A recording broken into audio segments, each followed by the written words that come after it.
Hello అందరికీ, ఎలా ఉన్నారు? ఏం చేస్తున్నారు? ఇవాళ మా బ్రేక్ఫాస్ట్ దోశ. ఇందులోకి టమాటో చట్నీ చేశాను అనమాట. కొన్ని సింపుల్ టిప్స్ మీతో షేర్ చేసుకుంటాను. ఇంతకుముందు నేను ఏం చేసేదాన్నంటే, ఎంతమందికి దోశలు వేయాలన్నా సరే ఒక పెనం పెట్టుకొని 3 మినిట్స్కి ఒక దోశ చొప్పున వేస్తూ ఉండేదాన్ని.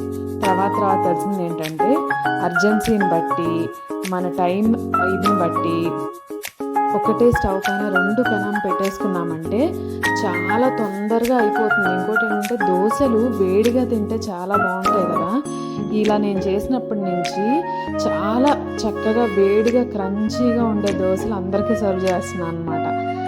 ఇది చాలా టైం సేవింగ్ టిప్ ఇది. ఎస్పెషల్లీ మార్నింగ్ బాక్స్ ప్యాక్ చేయాలన్నప్పుడు, లేదంటే ఎక్కువ మంది గెస్ట్స్ ఉన్నప్పుడు అందరికీ దోశలు వేయాలన్నా కూడా మనం చక్కగా ఒకటేసారి 2 దోశలు చొప్పున వేసేసుకోవచ్చు అనమాట.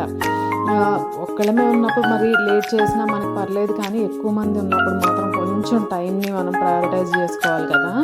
అందుకనే సో దోశల బ్యాటర్ రెడీగా చేసుకొని, ఇలా నేనైతే 2 దోశలను ఒక్కసారి వేసేసి 2 ప్లేట్స్లోనూ సర్వ్ చేసేసి ప్యారలల్గా పెట్టేస్తూ ఉంటానన్నమాట. దానివల్ల టైం సేవింగ్స్, ఇంకా వేడి దోశలు తినడానికి అవుతూ ఉంటుంది. ఓకేనా?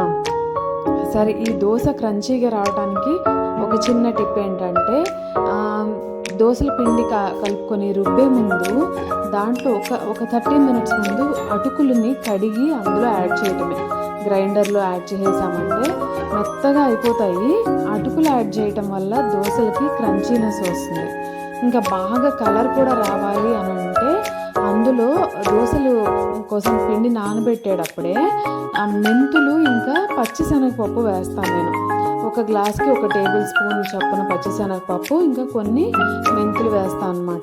వీటిని వల్ల కలరు, టేస్టే కాదు, హెల్త్కి కూడా చాలా మంచిది కదా.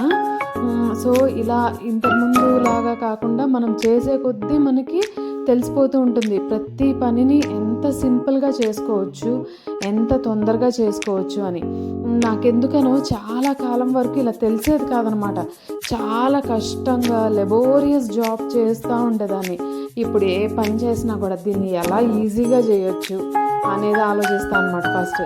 మళ్ళీ చెప్తున్నా, ఎందుకంటే ఇది ఆలోచించాల్సిన అవసరమా ఉందా అంటే ఉంది. ఎందుకంటే ఇది మనం ఒక పూట చేసే పని కాదు కదా, ప్రతిరోజు ప్రతి పూట మనం చేసే పని కాబట్టి టిఫిన్స్ వేసినా లేదంటే లంచ్ కోసం ప్రిపేర్ చేసినా కూడా సింపుల్ టెక్నిక్స్ని ఈజీగా చేసుకునేవి, టేస్టీగా హెల్తీగా చేసుకునేవి, ఇంట్లోనే చేసుకునేవి చాలా చాలా హెల్ప్ అవుతాయి. నా ఛానల్లో మిగతా వీడియోస్ కూడా చూడండి ఒకసారి. అన్నిట్లోనూ మోస్ట్లీ మెజారిటీ ఏంటంటే హెల్త్ బేస్డ్ లంచ్ ఐటమ్స్ కానీ ఫుడ్ ఐటమ్స్ కానీ ఉంటాయి. నచ్చితే తప్పకుండా సబ్స్క్రైబ్.